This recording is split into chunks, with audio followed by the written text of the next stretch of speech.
नमस्कार प्यारे साथियों, ज्ञान विचार कहानी चैनल में आपका स्वागत है। प्यारे साथियों, यह कहानी है इंदु नाम की एक लड़की की, जिसने अपने परिवार के विरोध के बावजूद प्रेम विवाह किया। शुरू में तो सब कुछ उसके लिए सपनों जैसा लग रहा था, लेकिन समय ने उसे उस हकीकतों से रूबरू करा दिया जिसकी उसने कल्पना भी नहीं की थी। शादी के बाद वह प्रिय पति से अत्याचारी पति बन गया। इंदु की दुनिया तब पूरी तरह थर्रा गई जब उसके पति ने दूसरी शादी कर ली और उसे अकेला छोड़ दिया। यह विश्वासघात उसे अंदर तक हिला गया, लेकिन कहते हैं ना कि समय सबसे बड़ा शिक्षक है। एक दिन इंदु ने ऐसा फैसला लिया कि उसका पति उसके पैरों में गिर गया। तो चलिए साथियों, आज हम चलते हैं इंदु के जीवन की यात्रा में। इंदु आज इंटरव्यू देने गई थी। कम से कम यह ऑफिस पहुंचने में कुल 1 घंटे का वक्त लगेगा। रास्ते भर वह अपनी बेटी परी के बारे में सोचती रही थी। पता नहीं कैसी होगी मेरी गुड़िया, कहीं रो तो नहीं रही होगी, भाभी को ज्यादा परेशान ना कर रही हो। उसके मन में बार बार यही ख्याल कौंध रहे थे, लेकिन इन ख्यालों के बीच ही एक और चिंता उसे भीतर से कचोट रही थी। आज का इंटरव्यू। उसने अपने आप से बुदबुदाते हुए कहा, काश मैंने वह गलती ना की होती। पति के कहने पर नौकरी क्यों छोड़ी थी? उस समय उसकी बातों में क्यों आ गई थी? अगर तब हिम्मत दिखाई होती तो आज यह हालत ना होती। इंदु का आत्मविश्वास जैसे बिखर चुका था, लेकिन फिर उसने सिर झटका और अपने आप को समझाने लगी, नहीं, अब जो हो गया सो हो गया। अब पीछे मुड़कर देखने से कुछ नहीं मिलेगा। आज का दिन सबसे अहम है। तभी मोबाइल की घंटी बजी। स्क्रीन पर नाम चमका, काजल। हेलो इंदु, कहां पहुंची? फोन के उस पार से काजल की चिंतित आवाज आई। इंदु ने जल्दी से जवाब दिया, बस 15 से 20 मिनट में ऑफिस पहुंच रही हूं। ठीक है, काजल ने राहत की सांस लेते हुए कहा, जल्दी आ, मैं तेरा यहीं गेट पर इंतजार कर रही हूं। काजल की आवाज सुनकर इंदु के चेहरे पर हल्की मुस्कान आई। असल में यही काजल उसकी सबसे बड़ी सहारा बनी थी। उसी ने उसे इस नौकरी और इंटरव्यू के बारे में बताया था और पिछले कुछ दिनों से उसकी तैयारी भी करवाई थी। कुछ ही देर बाद जब वह ऑफिस पहुंची तो गेट पर उसकी सहेली पहले से मौजूद थी। फाइनली आ गई तू? काजल ने झटपट आगे बढ़कर उसका हाथ पकड़ लिया। चल, अब जल्दी से ऊपर जा। देख, मैंने फॉर्म तेरे लिए ले लिया है, बस भरना बाकी है। इंदु ने कागज थामते हुए कहा, धन्यवाद काजल, तू ना होती तो शायद मैं आज यहां तक पहुंच ही नहीं पाती।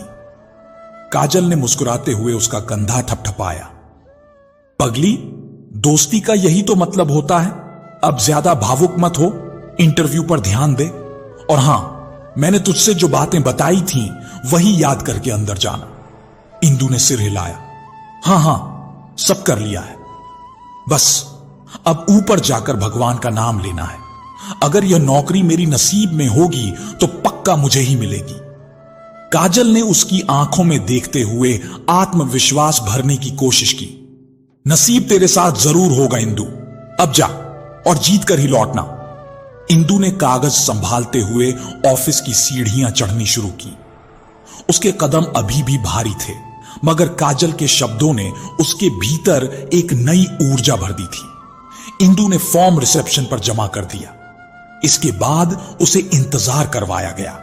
इंतजार के हर मिनट में जैसे उसके दिमाग में परी का चेहरा घूम जाता।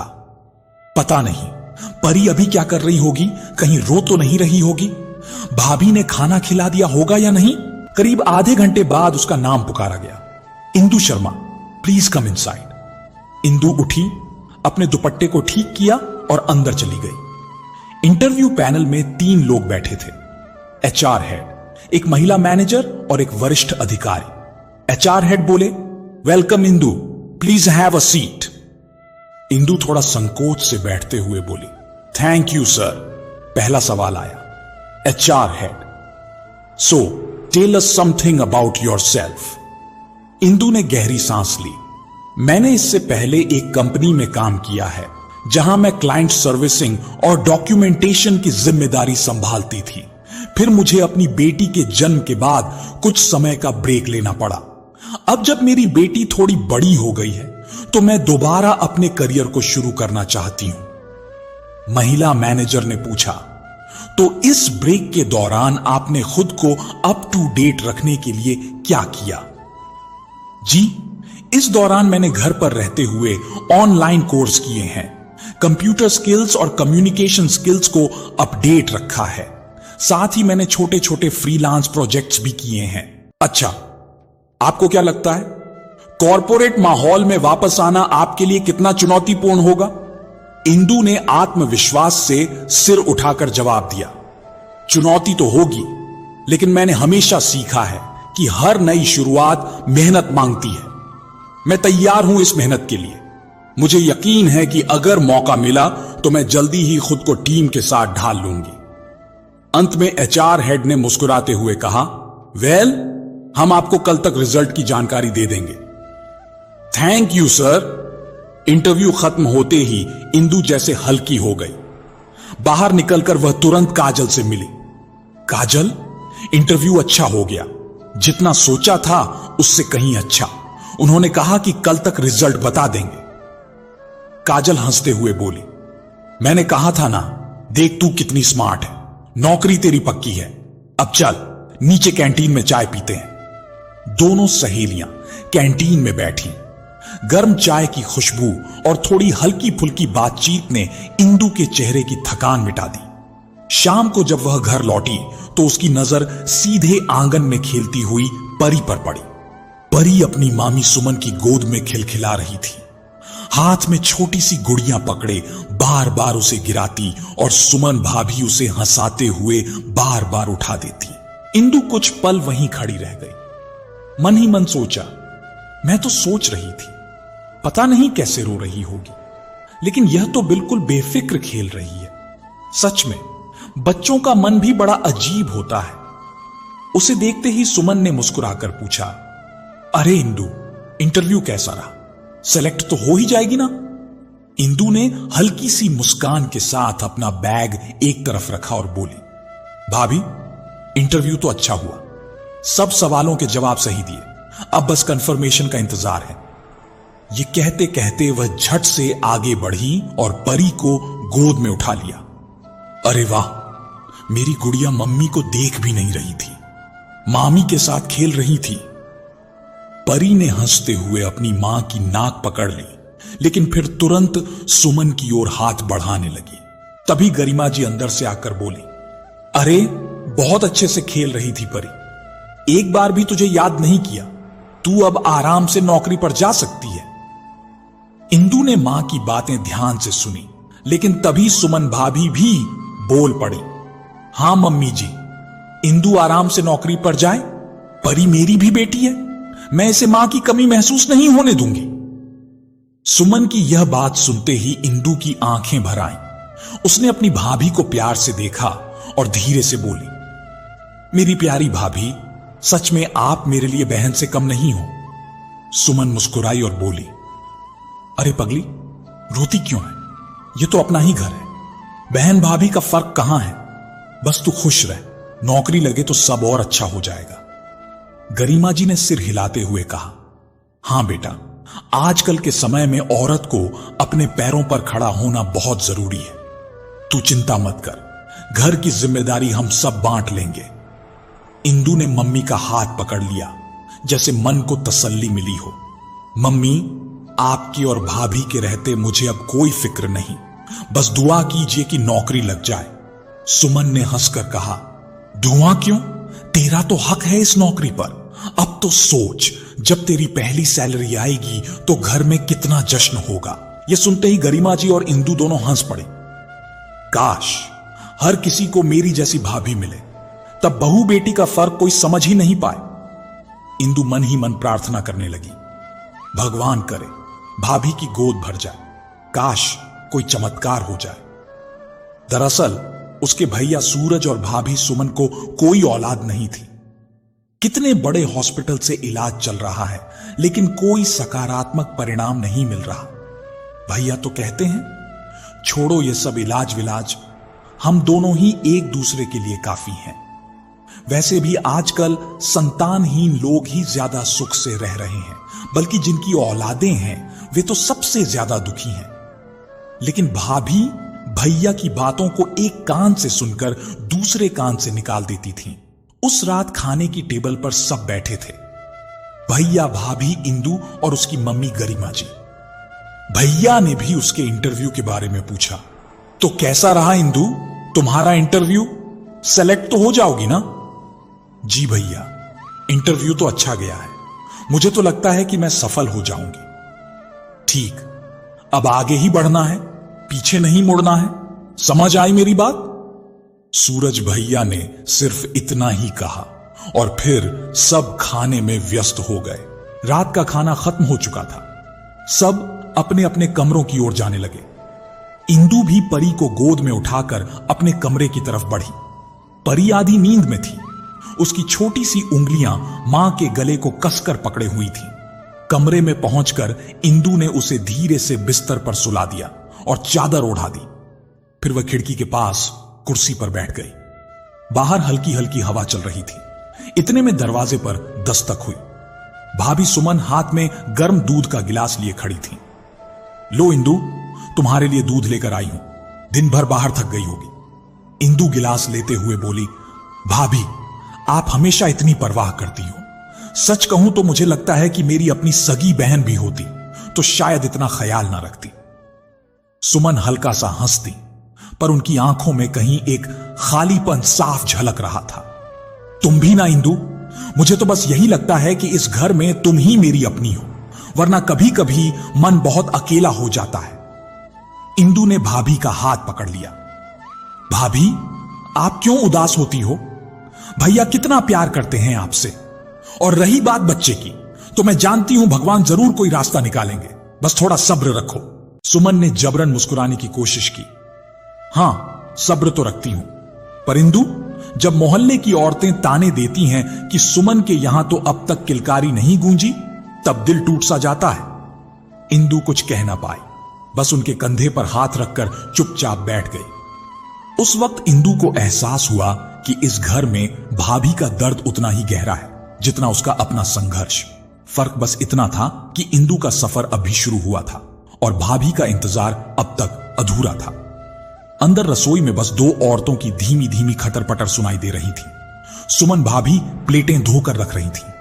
तभी इंदु ने धीरे से उनके हाथ से कटोरा छीन लिया। भाभी छोड़ दीजिए ना, यह सब मैं कर लूंगी, आप पूरे दिन थक जाती होंगी। सुमन ने मुस्कुराकर कहा, अरे पगली, थकान कैसी? मेरे पास है ही क्या करने को। काम ना हो तो और दिमाग खराब होता है, ऐसे में काम करना मुझे अच्छा लगता है। लेकिन फिर भी भाभी के मना करने के बावजूद वह बर्तन धोने लगी। अरे तुम भी ना इंदु, आराम करना लगता है तुम्हें पसंद नहीं? तभी एकाएक इंदु के कानों में पति के वे ताने गूंज उठे। अरे इंदु, तुम दिन भर बस आराम ही करती रहती हो, कामचोर औरत मुझे बिल्कुल पसंद नहीं। सिर्फ 2-4 बर्तन मांज लेने से काम नहीं हो जाता, घर के कोने कोने की सफाई भी मायने रखती है। उन कठोर शब्दों की चोट अब भी उसके दिल में ताजा थी। उसकी आंखें एक पल को नम हो गईं, पर उसने तुरंत चेहरा घुमा लिया ताकि भाभी कुछ समझ ना जाए। इतने में सुमन की आवाज ने उसका ध्यान खींचा। देखो इंदु, मैंने यहां दही जमाने के लिए रख दिया है, हाथ मत लगाना। और हां, बर्तन धोकर सीधे सो जाना। रात भर मोबाइल में गुम मत रहना। अब थोड़ा अपनी सेहत पर भी ध्यान दो। इंदु ने धीरे से कहा। जी भाभी। रसोई की खिड़की से आती ठंडी हवा उसके गीले हाथों को छू रही थी, पर उसके दिल का बोझ उतना ही भारी था। बर्तन धोकर समेटकर इंदु अपने कमरे में गई, जहां उसकी बेटी पहले से ही सोई हुई थी। इंदु बेटी के बगल में लेट गई और उसे चूम लिया। अब वह सोने की कोशिश करने लगी, लेकिन नींद ही नहीं आ रही थी, जबकि आज वह सुबह जल्दी सोकर उठी थी। फोन उठाकर चेक करने लगी, तभी एक ईमेल पर उसकी नजर गई। Oh my God, thank you, एकाएक उसके मुंह से निकल गया। दरअसल वह इंटरव्यू में सेलेक्ट हो गई थी, उसे ज्वाइनिंग लेटर मिला था। इंदु खुशी से पागल हुए जा रही थी। अब सुबह ही मैं सबको बताऊंगी घर पर। वह करवट बदलकर छत की ओर देखने लगी। उसकी आंखें धीरे धीरे अतीत की गलियों में भटकने लगी। तब इंदु कॉलेज में थी, भोली भाली सी, सपनों में डूबी हुई लड़की।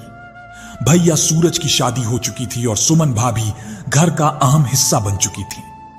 उन दिनों घर का माहौल कुछ अलग ही हुआ करता था। पिताजी की मौत के बाद मानो घर से एक बड़ा सहारा छिन गया था। मां गरिमा जी बाहर से बहुत मजबूत दिखती, लेकिन भीतर से अकेली थी। उनका मन घर की जिम्मेदारियों से ज्यादा पूजा पाठ और भक्ति भाव में डूबा रहता। सुबह उठते ही उनकी आवाज घर में गूंजने लगती, इंदु, पूजा का सामान संभाल कर रखना, तुलसी को जल चढ़ाना मत भूलना, और हां, राधा जी के घर जाकर पूछ लेना कि भजन मंडली की प्रैक्टिस कब है। इंदु किताबें हाथ में लिए अक्सर धीरे से बुदबुदाती, लेकिन मां तक उसकी आवाज शायद ही कभी पहुंच पाती। ऐसे में सुमन भाभी ही थीं जो इंदु को पढ़ाई के लिए प्रेरित करती। देखो इंदु, भाभी अक्सर कहती, लड़कियों को पढ़ना बहुत जरूरी है। सिर्फ शादी करके घर में बैठना ही सब कुछ नहीं होता, खुद का एक सहारा होना चाहिए। भैया सूरज हंसकर बीच में बोल पड़ते, अरे इतना क्यों समझाती हो तुम? हमारी इंदु बहुत समझदार है, वो तो कुछ बड़ा ही करेगी। तभी मां की आवाज दूर से गूंजती, बड़ा करेगी या नहीं, यह सब बात की बातें हैं।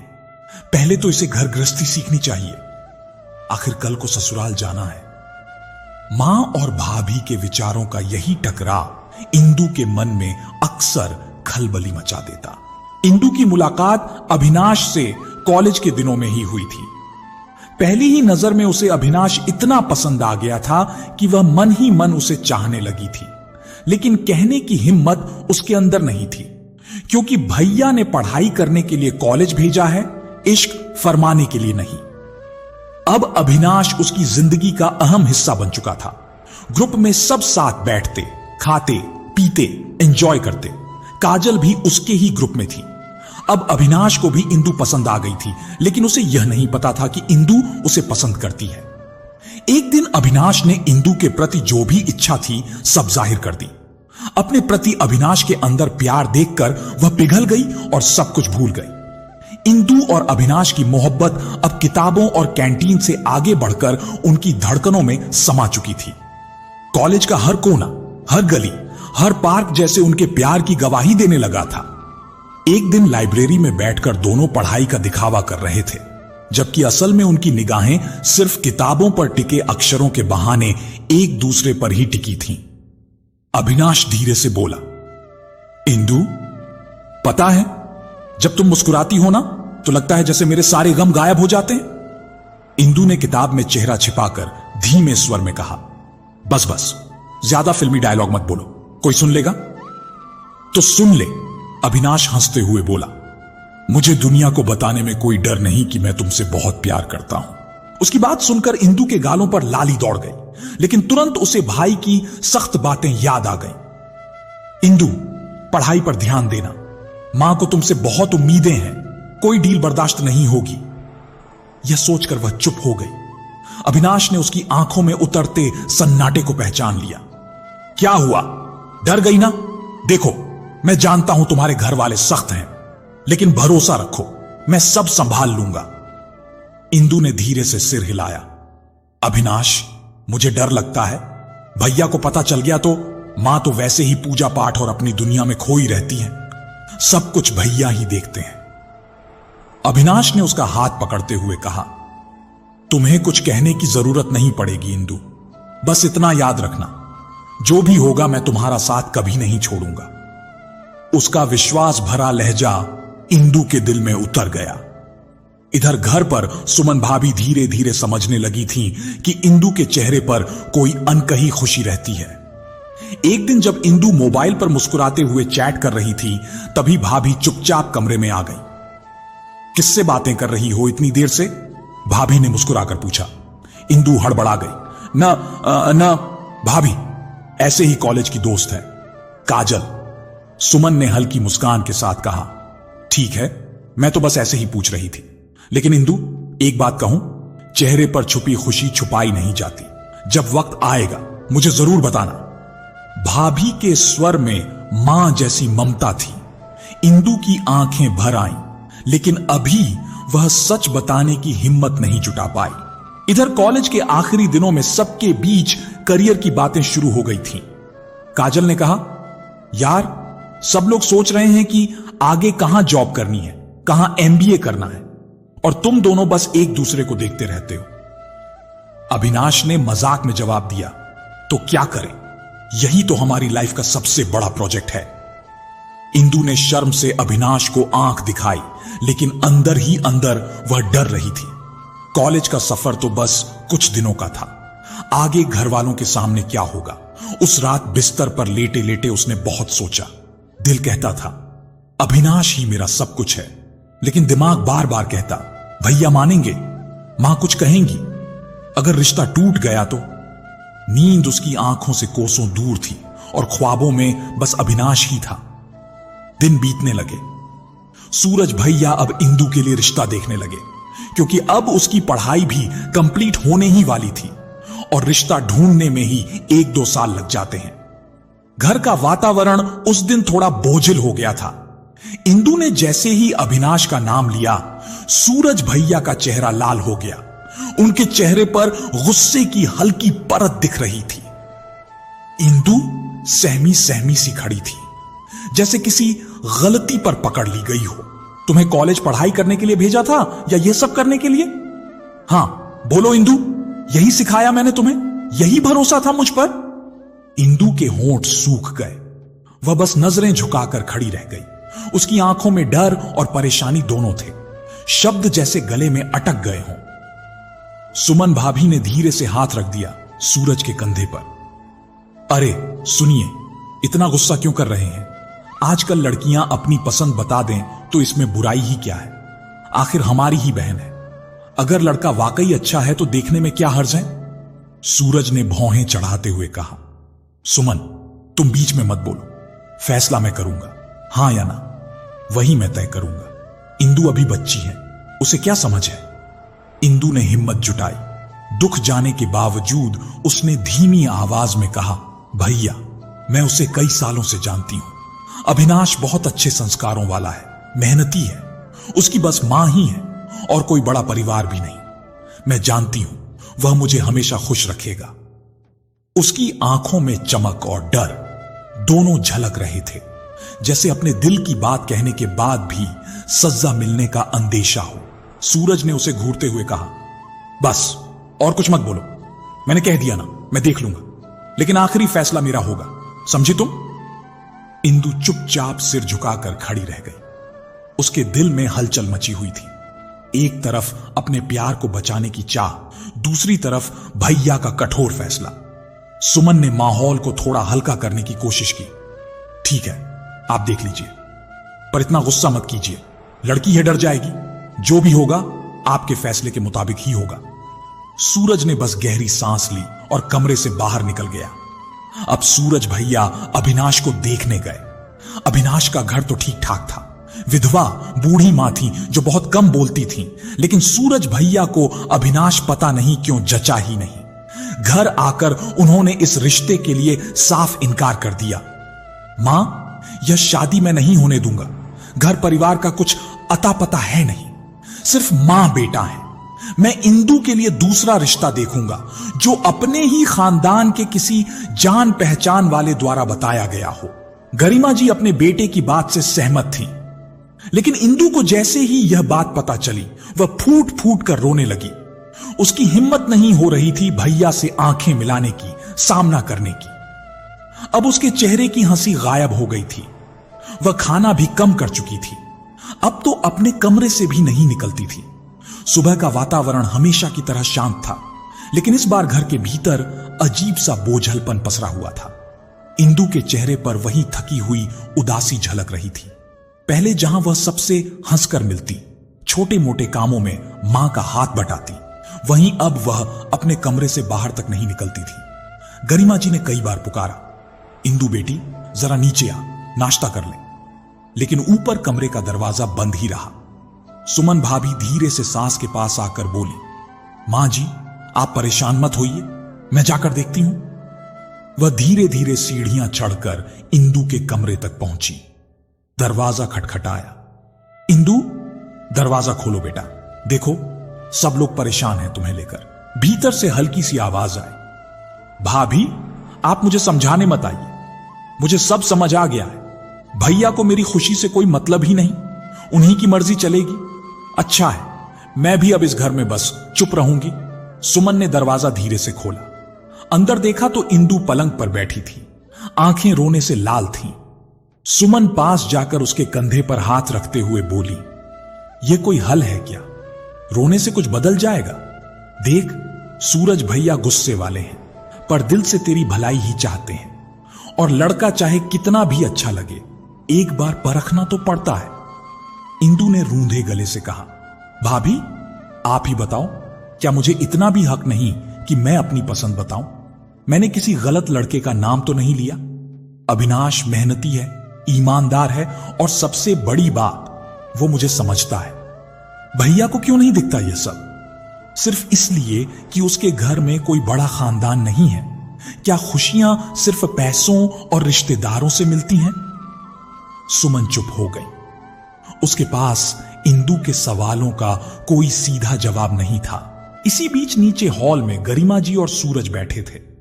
मां ने बेटे से कहा, देख बेटा, मुझे तेरे फैसले पर भरोसा है, तू जो करेगा अच्छा ही करेगा। लेकिन इंदू की हालत देख, कहीं ज्यादा जिद कर बैठी तो? लड़की है, नाजुक होती है। ऊपर कमरे में इंदू ने यह सब सुन लिया था। उसके चेहरे पर हताशा और गुस्से का मिश्रण था। उसने आंसू पोंछे और धीरे से कहा, भैया को यह शादी करनी ही नहीं थी, तभी तो एक बहाना सामने आ गया। ठीक है, अगर मेरी खुशी उन्हें इतनी भारी लगती है तो मैं भी अब शादी नहीं करूंगी। जिंदगी भर कुंवारी रह लूंगी, पर किसी और से ब्याह नहीं करूंगी। उसकी आंखों से आंसू फिर टपक पड़े और कमरे में फिर वही सन्नाटा छा गया। दिन ऐसे ही गुजरते जा रहे थे। इंदू की पढ़ाई तो पूरी हो गई, अब वह नौकरी करने लगी थी। इंदू अपने भैया की बहुत लाडली थी। सूरज भैया भी अब बहन की जिद और उसके आंसुओं के आगे आखिरकार झुक चुके थे। उन्हें लगा शायद इंदू सही कहती थी, हो सकता है यह लड़का वाकई ठीक हो। और इसी सोच के साथ घर में शहनाई बज उठी। इंदू और अविनाश की शादी हो गई। शादी के बाद इंदू के चेहरे पर एक नई दुल्हन की चमक थी। उसके सपनों की दुनिया अब हकीकत बन चुकी थी। वह हर छोटे बड़े काम में अविनाश का साथ देती। कभी उसके लिए चाय बनाना, कभी उसके कपड़े प्रेस करना, कभी नौकरी से लौटकर अविनाश को आराम देने के लिए बातें करना। बूढ़ी सास से भी उसका रिश्ता बिल्कुल मां बेटी जैसा बन गया था। वह उनकी दवाइयों का ख्याल रखती, समय पर खाना खिलाती, यहां तक कि उनके साथ बैठकर गांव घर की कहानियां सुनती और उनका अकेलापन बांटने की कोशिश करती। सास भी मन ही मन कहती, भगवान ने बहुत अच्छी बहू दी है। अविनाश को भी शुरू में यह सब बहुत अच्छा लगता था। वह दोस्तों से शान से कहता, देखो मेरी पत्नी कितनी अच्छी है और घर का भी सारा काम अकेले संभाल लेती है। सच में मैं तो भाग्यशाली हूं। इंदू यह सुनकर और भी खुश हो जाती। उसे लगता कि उसने सच में सही फैसला किया। लेकिन धीरे धीरे चीजें बदलने लगी। इंदू का हर समय झुकना, हर बात पर हां करना अविनाश को सिर चढ़ाने लगा। वह देर रात घर लौटने लगा। कभी दोस्तों के साथ बहाना बनाकर बाहर निकल जाता, पर उसे कहां पता था कि उसका यह विश्वास, उसकी यह दरिया दिली धीरे धीरे उसके लिए एक बोझ बनने वाली थी। अविनाश का असली रंग अब सामने आने लगा था। एक प्रेमी और पति में जो अंतर होता है, वही अंतर इंदू अब महसूस करने वाली थी। दिन बीतते गए। इंदू ने अपनी शादीशुदा जिंदगी में कई नए रंग देखने शुरू किए।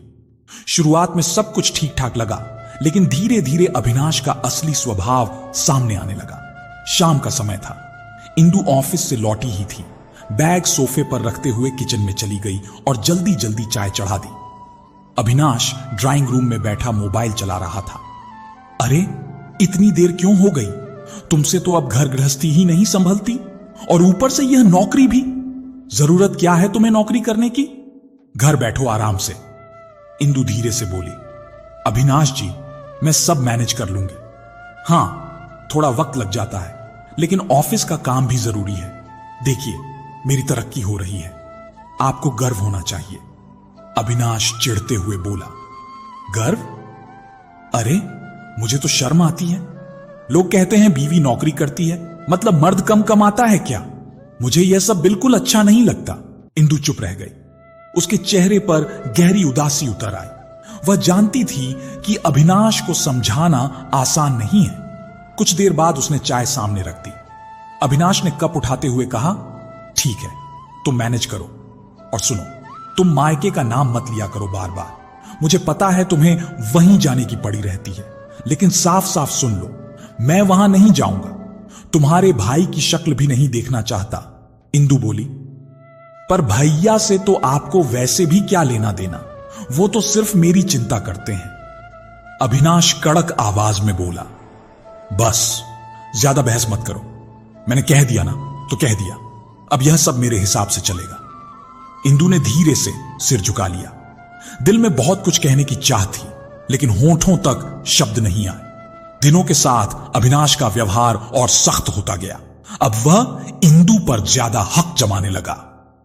एक दिन सुबह ऑफिस निकलते वक्त इंदु ने कहा, अविनाश जी, आज शाम को ऑफिस में मीटिंग है, थोड़ा देर हो जाएगी और मेरा खाना ऑफिस में ही है, तो आप आज देख लेना अपना और मम्मी का। अविनाश गुस्से में बोला, बस यही तो है, नौकरी ने तुम्हें घर से बिल्कुल दूर कर दिया है। यह घर है या होटल? कभी समय पर खाना नहीं, कभी समय पर बैठना नहीं। इंदु, तुम्हें नौकरी छोड़नी होगी। इंदु साहस जुटाते हुए बोली, लेकिन मैंने बहुत मेहनत से यहां तक सफर किया है। मैं घर का काम भी देख रही हूं। आपको शिकायत की हद नहीं होनी चाहिए, बस आप मेरा साथ दीजिए। और गुस्से से वह ऑफिस चली गई। अविनाश ने तिरछी नजरों से पत्नी को देखा और मोबाइल में आंखें गड़ा दी। अब इंदु अपने पति के प्यार में, उसकी बाहरी सुंदरता में इतनी खो चुकी थी कि वह धीरे धीरे अपने घर वालों से ही दूर होती चली गई। भैया का फोन आता तो वह बहाना बना देती, भैया, अविनाश को बाहर का खाना पसंद नहीं आता, इसलिए ज्यादा आना हो नहीं पाता, आप बुरा मत मानिएगा। सूरज ने कई बार महसूस किया कि बहन की आवाज में वही चमक नहीं रही, लेकिन वह भी समझता था कि बहन अब ससुराल की है। ज्यादा दखल देने से रिश्ते बिगड़ सकते हैं। इधर इंदु को यह अंदाजा नहीं था कि यह सिर्फ शुरुआत है। अविनाश का असली चेहरा अभी बाकी है। अब उसने ज्यादा ध्यान घर और अविनाश पर ही लगा दिया था। सुबह सुबह उठकर चाय बनाना, नाश्ता तैयार करना, अविनाश के कपड़े प्रेस करना, फिर बूढ़ी सासू मां के लिए दवा और नाश्ता बनाना, सब कुछ बखूबी करती। लेकिन अब अविनाश की आदत ही हो गई थी कमियां निकालने की। एक दिन खाना चखते ही चिल्लाया, अरे इंदु, ये कैसा खाना बनाया है? इतना भी नहीं होता कि एक ढंग की सब्जी पकाऊं? इंदु थकान भरी लेकिन शांत आवाज में बोली, मैंने आज आपकी पसंद की ही लौकी की सब्जी बनाई है, बस जरा नमक कम रह गया होगा, मैं अभी ठीक कर देती हूं। अविनाश थाली खिसकाते हुए बोला, नमक कम रह गया होगा, नमक ज्यादा हो गया होगा, कभी सब्जी कच्ची तो कभी जली, यही तुम्हारा रोज का बहाना है। आदमी बाहर दिन भर खपता है, सोचता है घर आकर चैन मिलेगा, लेकिन यहां भी सिरदर्द ही मिलता है। बगल में बैठी बूढ़ी सास ने धीमी आवाज में कहा, बेटा, लड़की सुबह से एक पल चैन से नहीं बैठी, सबके लिए करती है, इतना गुस्सा क्यों करते हो? लेकिन अविनाश ने झुंझलाते हुए मां की बात को भी अनसुना कर दिया। अरे मम्मी, आप तो हमेशा इसकी तरफदारी करती हैं, आपको क्या पता, इसे हर बात में बहाने बनाने की आदत है। इंदु का गला भर आया। उसने धीरे से सास की ओर देखा और चुपचाप रसोई में जाकर थाली बदल लाई। रात को जब अविनाश कमरे में आया तब भी वही ताना, तुम्हें मैं ताना नहीं मारता जो तुम हमेशा मुंह लटकाए रहती हो।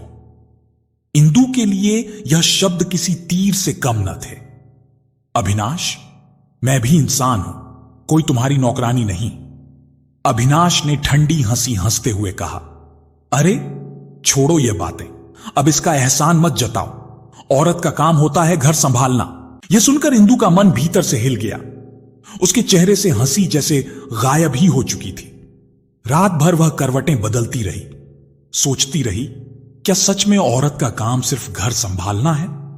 मैंने जो पढ़ाई की, जो सपने देखे, उनका क्या? और क्या पति का प्यार सिर्फ तब तक ही होता है जब तक पत्नी उसकी हर बात में झुकती रहे?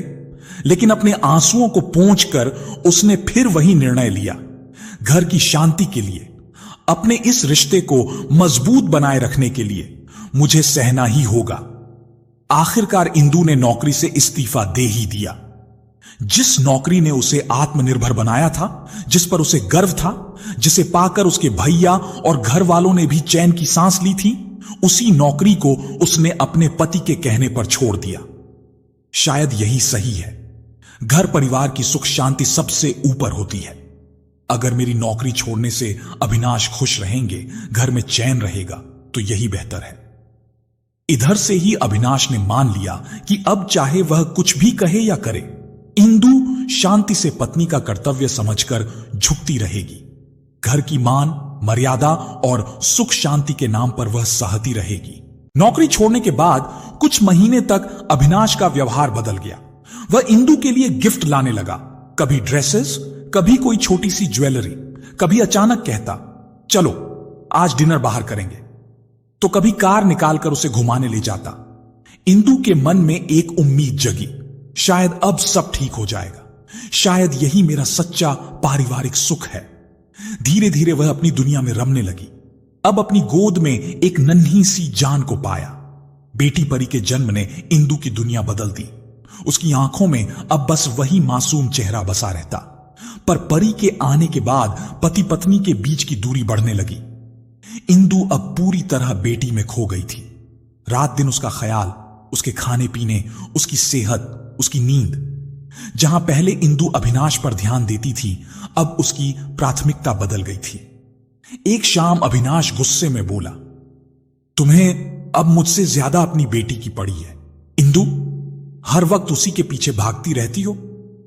मैं कब से बोल रहा हूं, मेरी शर्ट प्रेस करनी है, मगर तुम्हें तो बस परी ही दिखती है।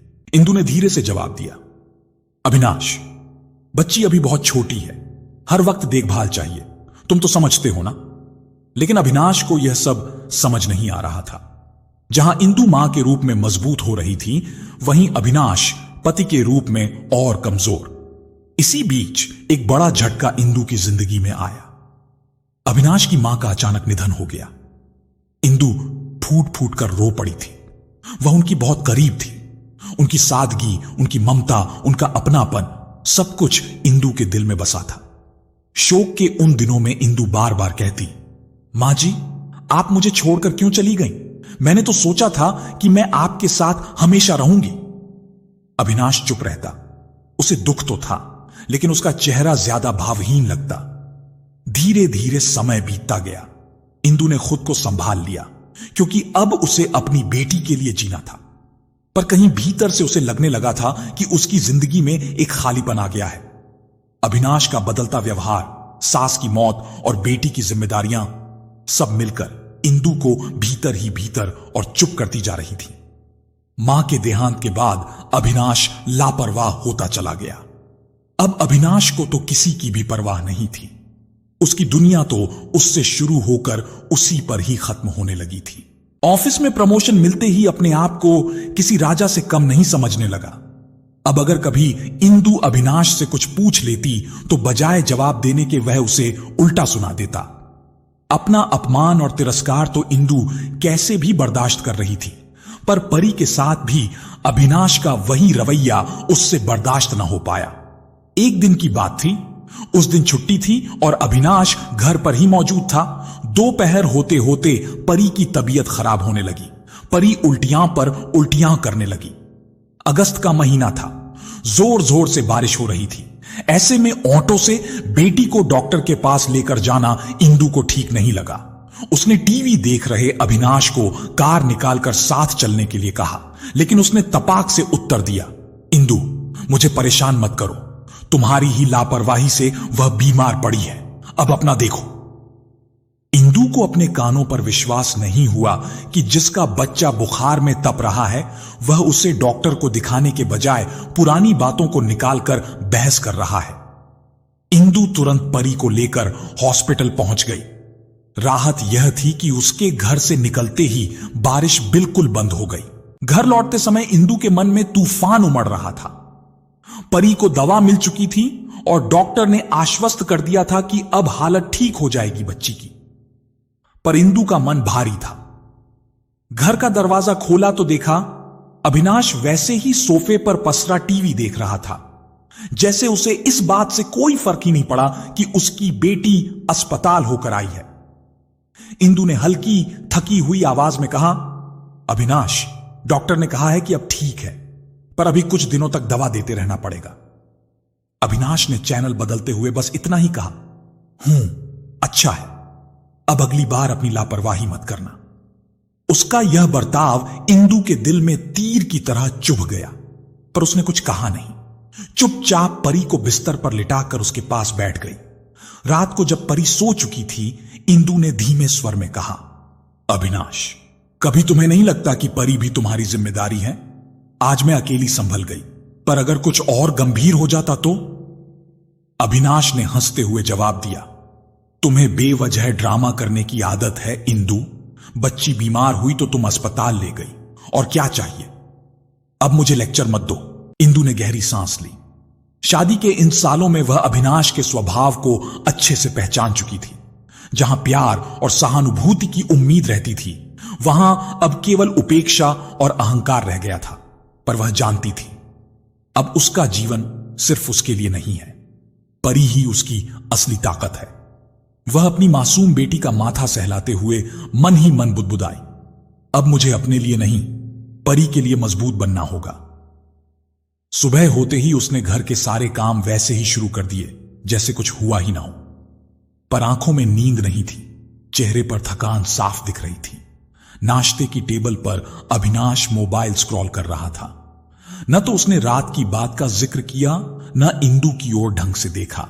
इंदु ने चुपचाप पराठा प्लेट में रखा और बोली, नाश्ता कर लो, ऑफिस देर हो जाएगी। अविनाश ने बिना सिर उठाए कहा, ऑफिस की फिक्र मत करो, मुझे पता है क्या करना है। इंदु ने गहरी सांस ली, पर कुछ बोली नहीं। इंदु यह सारी बातें सुमन भाभी को बताती, बस एक वादा करती कि भैया और मम्मी से कुछ न कहना, मैं सब संभाल लूंगी। दिन गुजरते रहे, लेकिन अब इंदु साफ साफ देख पा रही थी कि अविनाश का रंग बदल चुका है।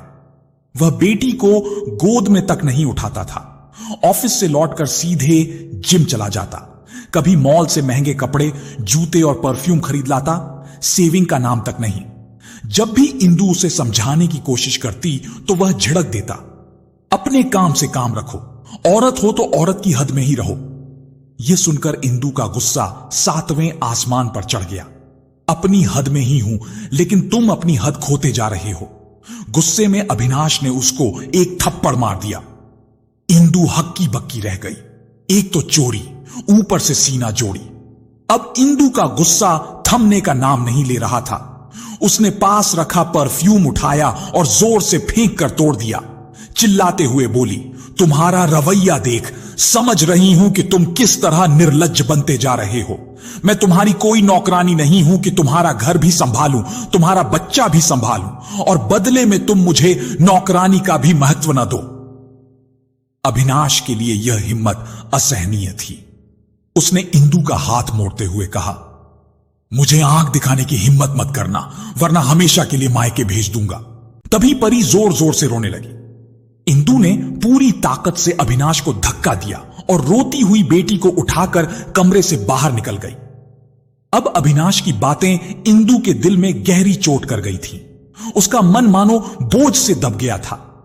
दोपहर को भाभी का फोन आया।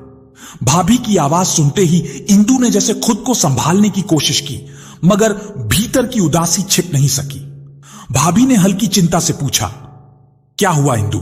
तेरी आवाज बुझी बुझी लग रही है, सब ठीक तो है? इंदु चुप रही, पर भाभी उसके स्वभाव को भली भांति जानती थी। मुझसे मत छुपा, जरूर कोई बड़ी बात हुई है, बता दे। थोड़ा बहलाने के बाद आखिरकार इंदु रोते रोते सब कुछ बता बैठी। अविनाश की बदलती बातें, उसका बेपरवाह रवैया और यह झगड़ा। भाभी ने गंभीर स्वर में कहा, देख इंदु, मैं तो शुरू से ही कहती थी, पर तूने किसी की ना सुनी।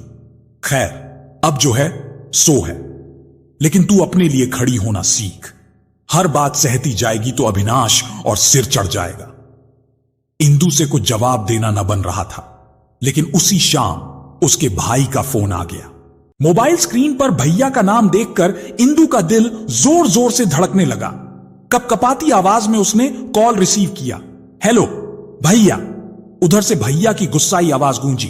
देख लिया ना अपनी पसंद से शादी करने का नतीजा, कितनी बार समझाया था, अब भुगत। इंदु घबरा गई। भैया प्लीज, ऐसी कोई बड़ी बात नहीं है, बस झगड़ा हो गया था। भैया और भड़क उठे। झगड़ा? अविनाश की इतनी हिम्मत कि तुझ पर हाथ उठाए, तुझे अपमानित करे। मैं अभी बताता हूं, उसे मेरी बहन पर हाथ उठाना यह उसकी आखिरी गलती होगी। इंदु घबरा कर गिड़गिड़ाने लगी। भैया प्लीज आप शांत हो जाइए, छोटी सी बात थी, झगड़ा हर घर में होता है, आप इतना क्यों परेशान हो रहे हैं?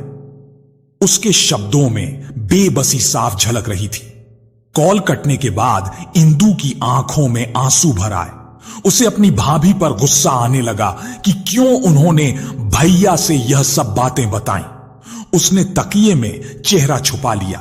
दिल के भीतर कहीं ना कहीं उसे मालूम था कि अविनाश बदल चुका है, वह उसका दुरुपयोग कर रहा है, लेकिन फिर भी वह इस सच्चाई को मानने को तैयार नहीं थी। उसका दिल कह रहा था, नहीं, अभी सब खत्म नहीं हुआ, शायद एक मौका और देने से सब संभल जाए। उसने गहरी सांस ली और मन ही मन ठान लिया, मैं कोशिश करूंगी एक बार और, शायद अविनाश सुधर जाए, शायद हमारा रिश्ता बच जाए। लेकिन अब अविनाश तो जैसे कंट्रोल के बाहर ही जाता जा रहा था। अब तो रात रात भर बाहर रहता। इंदु अब दिनों दिन बेचैन रहने लगी थी। रात के खाने की थाली वैसे ही ढकी रह जाती, घड़ी की सुइयां जैसे उसका मजाक उड़ाती रहती। कब तक उसका इंतजार करोगी?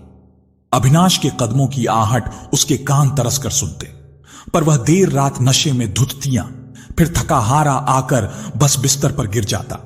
एक रात जब घड़ी ने 12 बजाए और दरवाजा अब तक न खुला, इंदु की आंखें छलक आईं, खुद से बुदबुदाई, क्या यही है वह जिंदगी जो मैंने सपनों में देखी थी? क्या इसी के लिए मैंने सबके खिलाफ जाकर अविनाश को चुना था? इसी बीच अगले दिन दोपहर में उसकी पड़ोसन आस्था आई। आस्था को देखते ही इंदु ने अपने गम छिपाने की कोशिश की, लेकिन आस्था की पैनी नजरें सब पड़ गईं। आस्था ने धीरे से कहा, इंदु सब ठीक तो है ना? तेरा चेहरा बता रहा है कि तू बहुत परेशान है। इंदु ने जबरदस्ती मुस्कुराने की कोशिश की। कुछ नहीं आस्था, बस काम का और घर का बोझ है। आस्था चुप रही, कुछ पल सोचा, फिर बोली, देख मैं तुझसे एक बात कहूंगी, पर डर है कि तू मुझसे नाराज ना हो जाए। इंदु ने हैरानी से उसकी तरफ देखा। ऐसी कौन सी बात है जो तू इतना सोच रही है? आस्था की सांसें तेज हो गईं। वह जैसे मन ही मन खुद को हिम्मत दे रही थी। फिर धीरे धीरे शब्द निकले, इंदु मेरे पति ने तेरा अविनाश को देखा था होटल में एक औरत के साथ। इंदु के कानों ने जैसे सुना ही ना हो। उसने घबरा कर कहा, क्या क्या बकवास कर रही है तू? अविनाश ऐसा कभी कर ही नहीं सकता। आस्था की आंखों में सहानुभूति थी। काश ये बकवास ही होता, लेकिन मेरे पति उसी होटल में ठहरे थे।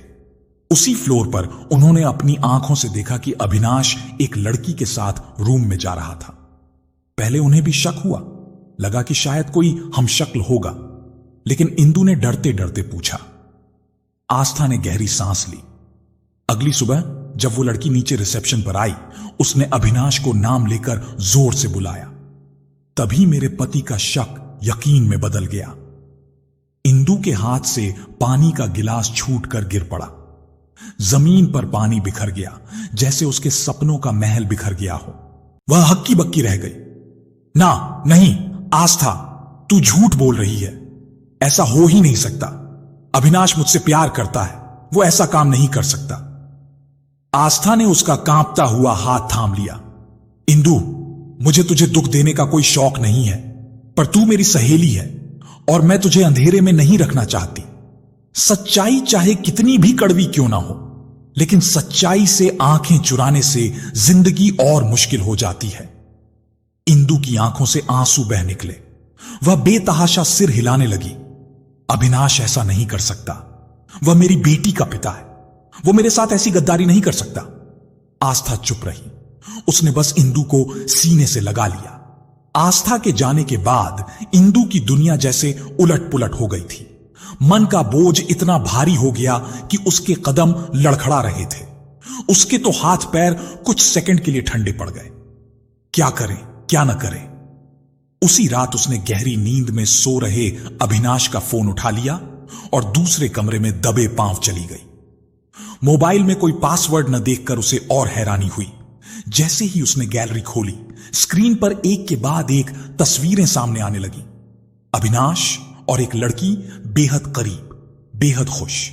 इंदु की आंखें जैसे पत्थर की हो गई, होंठ कांपने लगे, आंसू रुक ही नहीं रहे थे। वह तस्वीरें स्क्रॉल करती जा रही थी और हर तस्वीर उसके दिल में एक एक तीर की तरह छू रही थी। फिर उसका ध्यान चैट बॉक्स की ओर गया। सबसे ऊपर ही वह नाम चमक रहा था, मोनिका। हाथों से उसने चैट खोली। मोनिका, अविनाश, अब और इंतजार नहीं होता। कब तक यूं चुप चुप कर मिलेंगे? अविनाश ने लिखा, बस जान, थोड़ा सब्र, जल्द ही सब ठीक हो जाएगा। मोनिका ने लिखा, क्या उस इंदु को कुछ शक तो नहीं? अविनाश ने लिखा, अरे छोड़ो उसे, वो बेचारी तो मेरी बातों में ही उलझी रहती है। जल्दी ही उससे छुटकारा पालूंगा, फिर हमेशा के लिए तुम्हारा हो जाऊंगा। इंदु की सांसें थम सी गईं। वही लाइन बार बार उसकी आंखों के सामने घूमने लगी। अरे मोनिका, मैं जल्द ही तुमसे शादी करूंगा, लेकिन पहले मैं इस इंदु से तो छुटकारा पाऊं। मैं जल्दी ही इसे अपनी जिंदगी से निकाल फेंकूंगा। फोन उसके हाथ से कांपते हुए लगभग गिर ही गया। वह फर्श पर बैठ गई, सिर पकड़कर। तो यह था तुम्हारा प्यार अविनाश, जिसके लिए मैंने अपने घर वालों का विश्वास तोड़ा, अपने भाई भाभी सभी के सामने गिड़गिड़ाई, सब छोड़कर तुम्हारे साथ आ गई और तुम। उसकी रुलाई फूट पड़ी। कमरे में घुप अंधेरा था, बस मोबाइल की रोशनी में उसकी सिसकियां गूंज रही थीं। अगली सुबह एकदम सामान्य थी। वह चाय नाश्ता उसने जानबूझकर नहीं बनाया, यह कहकर कि वह बीमार है। बड़बड़ाता हुआ अविनाश तैयार होने चला गया। वैसे भी तुम्हारे हाथों से अच्छा तो बाहर ही मिलता है। सब कुछ तो इंदु के भीतर जैसे कोई डोर टूट गई। उसने उस समय कोई जवाब नहीं दिया, चुपचाप अपनी बच्ची को गोद में लिया और अंदर कमरे में चली गई। अविनाश जूते पहनते हुए बड़बड़ाता रहा और आखिरकार गाड़ी की आवाज के साथ ऑफिस चला गया। अविनाश के जाते ही इंदु फूट फूट कर रो पड़ी। कुछ ही पलों बाद उसने एक कठोर निर्णय लिया। वह जानती थी कि अब और रुकना उसके और उसकी बच्ची दोनों के लिए जहर पीने जैसा है। उसने धीरे धीरे अपनी अलमारी खोली और कपड़े निकालने लगी। सूटकेस में कपड़े रखते हुए उसके हाथ कांप रहे थे, लेकिन चेहरे पर दृढ़ता साफ झलक रही थी। उसकी बच्ची मासूम निगाहों से उसे देख रही थी। पैकिंग पूरी होते ही उसने एक लंबी सांस ली, जैसे कोई बड़ा बोझ उतर गया हो। दरवाजे की चाबी मेज पर रखी और बच्ची को गोद में उठाकर घर से बाहर निकल गई। मायके पहुंचते ही सब चौंक गए। मां दौड़कर आई और घबराई हुई आवाज में बोली, इंदु, ये क्या हाल बना रखा है? चेहरा देखो अपना, सब ठीक तो है ना? इंदु की आंखों से आंसू रुक ही नहीं रहे थे। उसने बस इतना कहा, मां, मैं अब और नहीं सह सकती, मैं सब छोड़कर आ गई हूं। उसका भाई अविनाश की करतूत पहले से जानता था। उसने गुस्से में कहा, मैंने पहले ही कहा था यह आदमी नहीं सुधरने वाला, लेकिन तेरे लिए चुप रहा। अब देख लिया ना, अब डरने की जरूरत नहीं, हम सब तेरे साथ हैं। भाभी ने गंभीर स्वर में कहा, पति अगर धोखा दे तो औरत का वहां रहना उसके आत्मसम्मान के खिलाफ है। तूने सही किया जो निकल आई। मां ने उसे गले लगाया। अब तू हमारी जिम्मेदारी है बेटी, तेरा और तेरी बच्ची का ख्याल हम सब मिलकर रखेंगे। इंदु रोते रोते बस यही दोहराती रही, अब मैं सच में आजाद होना चाहती हूं, उसके नाम से, उसके रिश्ते से, हर उस बंधन से जिसने मेरी जिंदगी को नर्क बना दिया। इंदु को भैया भाभी का पूरा साथ मिला और जल्द ही कानूनी रूप से पति से अलग हो गई। अब जब तलाक हो गया तो अविनाश ने 7 महीने के भीतर ही उस लड़की मोनिका से शादी कर ली। अब इंदु को भी अपनी जिंदगी में आगे बढ़ना था, इसलिए उसने नौकरी करने की सोची और आज वर्तमान में उसे नौकरी भी मिल चुकी थी। यही सब सोचती इंदु को नींद आ गई। अगली सुबह उसने अपनी नौकरी लगने की खबर सबको दे दी। भाभी ने कहा, नौकरी लग गई, मेरी कल ही लेटर मिला है। भाभी की आंखों में खुशी छलक आई। उन्होंने तुरंत आवाज दी, सुनिए जी, सुनिए, जरा देखिए तो, हमारी इंदू की नौकरी लग गई है। भैया अखबार पढ़ रहे थे। तुरंत अखबार मेज पर रखा और उठकर आए। सच कह रही है तू? हां भैया, बिल्कुल, अगले हफ्ते से ज्वाइन करना है। भैया का चेहरा खिल गया। उन्होंने इंदू के सिर पर हाथ रखकर कहा, हमें तुझ पर गर्व है। देख इंदू, जिंदगी यहीं रुकती नहीं। तूने बहुत सहा, अब तेरे लिए भी खुशियों का वक्त आएगा। नौकरी शुरू कर, खुद पर ध्यान दे और सबसे जरूरी, अपनी बेटी के लिए एक नई मिसाल बन। ऐसे ही 1 साल गुजर गए। उस दिन छुट्टी का दिन था। दोपहर का समय था। घर के हॉल में पंखा धीरे धीरे घूम रहा था। मां, मैं एक बात सोच रहा था। इंदू की जिंदगी अब ऐसे ही नहीं कट सकती। इतना समय हो गया, सब कुछ हुआ। मुझे लगता है अब हमें उसके लिए आगे सोचना चाहिए। गरिमा जी ने बुनाई रोक दी और बेटे के चेहरे की ओर देखा। गरिमा जी ने कहा, हां बेटा, लेकिन सोच समझकर कदम उठाना होगा। लड़की पहले ही बहुत दुख देख चुकी है। भैया ने गहरी सांस भरी और धीरे से कहा, मेरी नजर में एक लड़का है, राज नाम है उसका। बहुत सीधा साधा है। उसकी पत्नी नहीं रही, पर कोई बच्चा भी नहीं है। घर परिवार भी बहुत अच्छा है। मैं उन्हें अच्छी तरह जानता हूं। गरिमा जी थोड़ी गंभीर हुई। बेटा, पर उसकी पहली पत्नी कैसे गुजरी थी, यह पता किया? कहीं कोई छुपी हुई बात तो नहीं? मां, मैंने सब पता कर लिया। लड़की अपने मायके में थी जब उसका एक्सीडेंट हुआ था। इसमें शंका की कोई बात नहीं। राज बहुत अच्छा इंसान है। देखना, इंदू को तकलीफ नहीं देगा। इतनी बातें हो रही थीं कि तभी इंदू कमरे से बाहर आई। वह अपने भैया और मां की धीमी बातें पहले से ही सुन रही थी। चेहरे पर बेचैनी साफ झलक रही थी। इंदू धीमे स्वर में बोली, भैया, मां, ये सब बातें मेरे बारे में हो रही है ना? भैया ने चौंक कर उसकी तरफ देखा, फिर मुस्कुराते हुए बोले, हां, पर तू घबरा मत। हम तुझ पर कोई बोझ नहीं डालेंगे। बस इतना चाहते हैं कि तू अपनी जिंदगी में फिर से खुश रह सके। इंदू के गले से शब्द जैसे अटक गए। आंखें नम हो आईं। वह धीरे धीरे भाभी के कमरे में चली गई। भाभी पहले से जानती थी कि इंदू के मन पर यह चर्चा भारी पड़ेगी। उन्होंने उसके कंधे पर हाथ रखा। देख इंदू, तुम्हारे भैया तुम्हारा बुरा कभी नहीं सोच सकते। वो बस चाहते हैं कि तू फिर से मुस्कुराए। पर भाभी, मुझे डर लगता है। एक बार तो मैंने गलत इंसान चुन लिया। अब अगर फिर वही गलती हो गई तो इस बार ऐसा नहीं होगा। भैया ने सब सोच समझकर बात की है। और सबसे बड़ी बात, तुझसे कोई कुछ जबरदस्ती नहीं करेगा। पहले तू राज से मिल, बातें कर। अगर दिल को सुकून मिले तभी बात आगे बढ़ेगी। इंदू खामोश होकर बैठ गई। मन में एक अनजाना डर और हल्की सी उम्मीद दोनों तैर रहे थे। उसने धीरे से सिर झुका लिया और सिर्फ इतना कहा, ठीक है भाभी, मैं मिलूंगी, लेकिन फैसला तभी करूंगी जब दिल से लगे कि यह रास्ता सही है। भाभी ने उसका हाथ थामकर मुस्कुराते हुए कहा, यही तो हम सब चाहते हैं। अब तेरे लिए एक नई शुरुआत का वक्त आ गया है। उस रात इंदू नींद की बजाय ख्यालों में डूबी रही। एक तरफ अतीत की कड़वी यादें थीं, तो दूसरी तरफ भविष्य की अनजानी राह। क्या वह फिर से भरोसा कर पाएगी? क्या सच में उसे कोई अपना मिलेगा? इंदू का मन अब किसी भी रिश्ते में पड़ने को तैयार नहीं था। अविनाश जैसी चोट खाकर उसने मानो कसम खा ली थी कि वह अब किसी के भरोसे अपनी जिंदगी नहीं रखेगी। लेकिन वक्त का भी अपना खेल होता है। राज से उसने मुलाकात करने की सोची। राज की बातचीत में एक सादगी थी, चेहरे पर सच्चाई और शब्दों में गहरी समझदारी। इंदू उनसे पहली बार ज्यादा बात नहीं करना चाहती थी, लेकिन राज की सहजता ने उसे मजबूर कर दिया। राज ने मुस्कुराते हुए कहा, आप बहुत हिम्मत वाली हैं। इतनी मुश्किलें झेलकर भी चेहरे पर इतनी शांति सच में बड़ी बात है। इंदू को राज पहली ही मुलाकात में भा गया। धीरे धीरे उनकी मुलाकातें बढ़ी। कभी परिवार के बीच, कभी बाहर जाते समय, तो कभी फोन पर छोटी छोटी बातें। राज सचमुच बेहद सुलझा और समझदार इंसान था। वह ना तो दिखावे की बातें करता, ना ही कोई झूठा सहारा देता। उसके हर शब्द में अपनापन था, हर नजर में सच्चाई। कुछ महीनों बाद भैया ने इंदू से साफ कहा, अगर तुझे राज अच्छा लगे तो बता दे, वरना हम किसी तरह का दबाव नहीं डालेंगे। इंदु चुप रही, लेकिन उसकी आंखों में वही चमक थी जो बरसों से गायब थी। फिर दोनों परिवारों की रजामंदी से बहुत ही साधारण ढंग से कोर्ट मैरिज हुई। न कोई ढोल नगाड़ा, न कोई बड़ा तामझाम, बस घर के लोग, कुछ हस्ताक्षर और दो दिलों का मिलन। परी ने खुशी से अपनी मां का हाथ पकड़कर कहा, मम्मा अब आप रोया मत करना, अब हमारे पास अंकल भी हैं।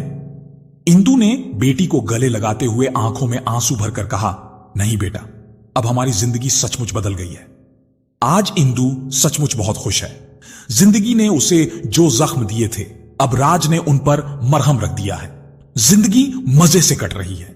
लेकिन आज एक बड़ी खुशखबरी उसे मिली। दरअसल भाभी ने खुशखबरी सुनाई कि उनका गर्भ ठहर गया है। यह एक चमत्कार से कम नहीं था। इंदु ने कहा कि वह उन्हें संभालने जरूर आएगी, और डिलीवरी के समय इंदु मायके आ गई। घर का माहौल अलग ही उमंगों से भर गया था। गरिमा जी तो दिन भर यही सोचती रहती थी, अब घर में नन्ही किलकारियां गूंजेंगी। इंदु भी सुबह से शाम तक भाभी की देखभाल में लगी रहती। कभी दूध उबालना, कभी उनके लिए हल्का नाश्ता बनाना, कभी डॉक्टर की दवाइयां समय पर देना। उस दिन सुबह चाय पीते हुए भैया ने इंदु से कहा, इंदु तुझे देखकर सुकून मिलता है, तू ना होती तो पता नहीं इस वक्त हम कैसे संभाल पाते सब कुछ। इंदु ने कहा, भैया ये मेरा भी घर है और भाभी मेरी अपनी बहन जैसी है, मुझे सेवा का मौका मत छीनिए। भाभी पलंग पर तकियों के सहारे बैठी थी। उन्होंने हल्की हंसी के साथ कहा, अरे इंदु, अब तू भी अपनी जिंदगी पर ध्यान दे। तेरे पास भी तो कितना प्यारा सा रिश्ता है। राज जी तुझे कितना मानते हैं और तू यहां इतने दिन से अटकी हुई है। इंदु ने थोड़ा शरारत भरे अंदाज में कहा, भाभी वह भी तो समझदार है। उन्होंने ही कहा था कि इस वक्त तुम्हें मेरी जरूरत है, तो जितने दिन लगे रहना। भाभी भावुक होकर बोली, भगवान करे तेरी जिंदगी हमेशा खुशियों से भरी रहे। तूने बहुत दुख देखे हैं इंदु, अब वक्त है खुशियां तेरे आंगन में भी गूंजने का।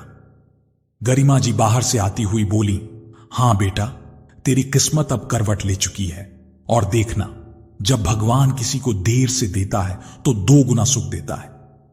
इसी बीच अचानक भाभी के पेट में हल्की सी दर्द की लहर दौड़ गई। वह कराह उठी, लगता है वक्त आ गया। सभी घबरा गए। भैया तुरंत डॉक्टर को फोन करने लगे। इंदु ने दौड़कर भाभी का हाथ थाम लिया और उन्हें हौसला बंधाते हुए बोली, भाभी घबराइए मत, सब ठीक होगा, मैं आपके साथ हूं।